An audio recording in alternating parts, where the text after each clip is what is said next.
The travel industry has perhaps been the hardest hit during this whole COVID-19 pandemic. So what is next for the industry and also for people who love to travel, like myself and my guest, the CBS travel editor, Peter Greenberg. So Peter, thank you so much for coming. And I guess give me your overall thoughts about what's happened to the travel industry. And then let's talk a little bit about what consumers can expect from them. Well, it is the largest service industry in the world. It's 1 out of every 10 jobs. It's 1 out of every 5 new jobs, but we can forget the idea of new jobs right now because there are 75 million jobs globally that are at risk here. Mm-hmm. So if you go down the different sectors, airline, hotel, cruise line, you're seeing fundamental changes that are on the way as to how we're going to travel, where we're going to travel, certainly when we're going to travel, and where we're going to go in ways that may surprise people. Oh, really? So how do you think we may be surprised by how this comes back? Well, the big 3 airlines in this country, let's call them the big 4, and you include Southwest, they're going to shrink. There's just no doubt about it. They're going to retire some of their other planes. They're going to start canceling routes or frequencies, not just in this country, but overseas. The number of new routes that they're planning are probably going to be diminished. Overseas, you're going to see airlines go out of business entirely and not come back at all. They may not be subject to a government bailout like the airlines in this country have been.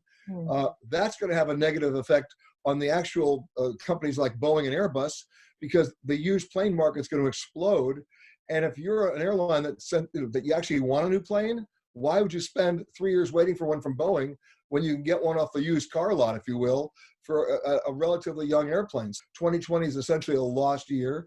So here in New York, when you have the big box hotels like the Hilton and the Marriott Marquis and many other big box hotels around the country that depend 85% of their business on meetings and conventions, they may not reopen for a while. I mean, the connectivity here is going to get crazier and crazier and crazier.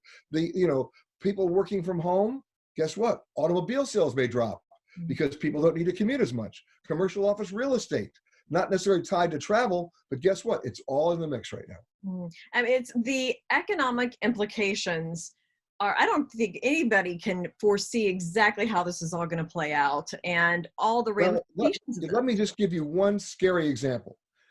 There are 93 countries in the world that depend almost entirely on their GDP, foreign exchange, on travel and tourism. Mm-hmm. So if nobody's coming on the airlines and nobody's spending any money, the people in those countries who depend on it for their jobs and for their income and for their well-being literally do not have enough money to put food on the table.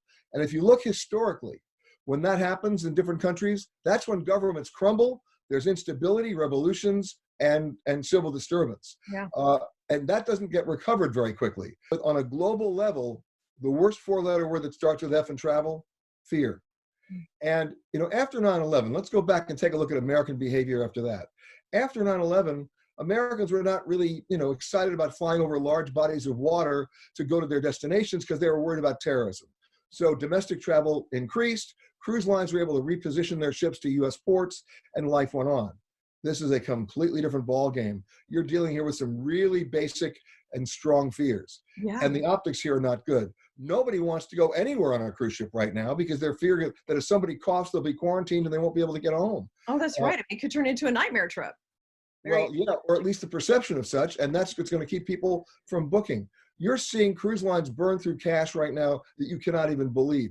Carnival has just floated a bond issue that's paying 13% just to be able to maintain liquidity. Royal Caribbean has dipped into all of their cash reserves and their credit lines. We will be back for one important reason that has nothing to do with P&Ls or annual reports.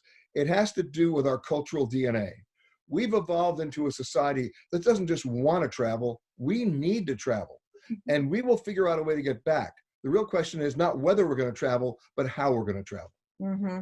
Well, and I mean, I have some of the best experiences of my life have been traveling and meeting people. So I still think about trips I've taken years ago. So it is really good for the soul to get around. And well, It's interesting. I'm speaking today from my apartment here in New York. This is the longest time I've been in one place in 45 years. All right. So there's a limit to how much Jeopardy and Wheel of Fortune I can watch. There's a limit to how many times I can reorganize my closet. But I will tell you this, when it comes back and we get the green light, it will not necessarily, I'll be on the first flight. You can count on that. but we will not necessarily get the green light all at once. It will not be a unilateral green light. It'll be done state by state, region by region. So let's end on a somewhat positive note. Okay. For people who would like to be kind of the early adapters, get out there, fly again. I assume you'd be among those. Okay. What are there deals? When would you like to know? Well, first of all, let me tell you what the airfare is today. All right, just for giggles. The airfare today from Fort Lauderdale to Los Angeles, round trip, is $40. Oh my God. But nobody's flying. Right? Lots of supply and demand. Right. So forget that. But there is a silver lining here.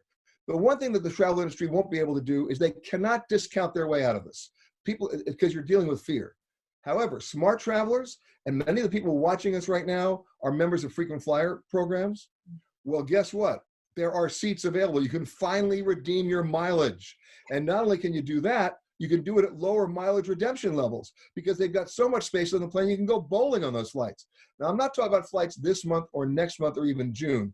I'm talking July, August through the rest of the year. Now's the time to look at your Thanksgiving flights, your Christmas flights, redeem your miles now at much lower levels. I've seen mileage redemption deals now for Christmas business class for 60,000 miles. That never would have happened. Coach would have been 80. So this is something you can plan ahead. You're not being insensitive. You're being smart and strategic, but you're not going to fly this month and you're not going to fly next month. And you're probably not going to fly in June. Think fall and winter and use those miles now. Very interesting. Thank you so much, Peter. Always great information. And let's hope that it's not too long. We're out there seeing the world again. With your $160 fare. I love it. Thanks, Peter. You got it.